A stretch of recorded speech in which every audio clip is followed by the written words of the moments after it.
Европын аюулгүй байдал хамтын ажиллагааны байгууллагын парламентын ассамблеийн 2015 оны намрын хуралд оролцож байгаа Оросын улбаны улсын холбооны хурлын төрийн дүүмийн дарга, Оросын улбаны улсын төлөөлөгчдийн тэргүүн Наришк нь Европын аюулгүй байдал хамтын ажиллагааны байгууллагын парламентын ассамблеийн ерөнхийлөгч Элка Каньероваар хурлын өмнө хаалттай албаны цан уулзалтжээ.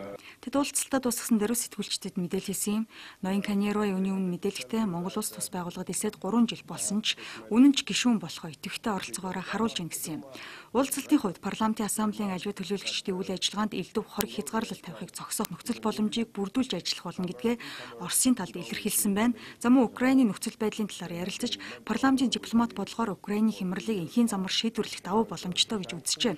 Тэм учраас Украиний хямралыг хэлэлцэх талбарыг бий болгох боломж нь яриа хэлцлийн үндсэн асуудал болж байна гэсэн юм. Ноён Наришкины хувьд сэтгүүлчдэд хийсэн мэдээллийнхээ эхэнд Монгол улс орчломтгоо хандсан талархаж байгаагаа илэрхийллээ. Түүний ингэж хэлсэн нь олон улсын харилцан үйл ойлголцолтой холбоотой асуудлыг хүндсэн явдлаа. Энэ оны 7 дугаар сард Европын аюулгүй байдал хамтын ажиллагааны байгууллагын парламентын ассамблеийн ээлжид хуралд Оросын төлөөлөгчдийг хүлээн авахаас татгалзсан Финляндаас ялгаатай нь Монгол улс Европын аюулгүй байдал хамтын ажиллагааны байгууллагын гишүүн, НАТО болон Европын холбоотой хамтран ажилладаг орон хэдий ч олон улсын харилцаанд бие даасан зарчмын байр суурийг баримталж байна.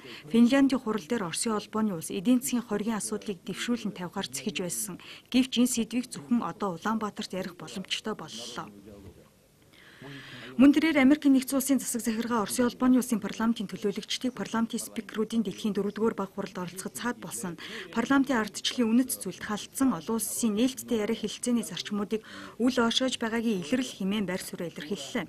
Энэ удаагийн Европын аюулгүй байдал хамтын ажиллагааны байгууллагын парламентын ассамблеийн хуралд энэ мэт хориг тавихыг хориглосон тогтоолын төсөл оруулсан тухайгаа ч мөн энэ үеэр мэдээлсэн юм. Тэрчлэн энэ бүх хоригийг тоолгүйгээр Вен болон Тбилисид болох Европын аюулгүй байдал хамтын ажиллагааны байгууллагын парламентын ассамблеийн хуралд идэвхтэй оролцохоор төлөвлөж байгаагаа мэдгдлээ.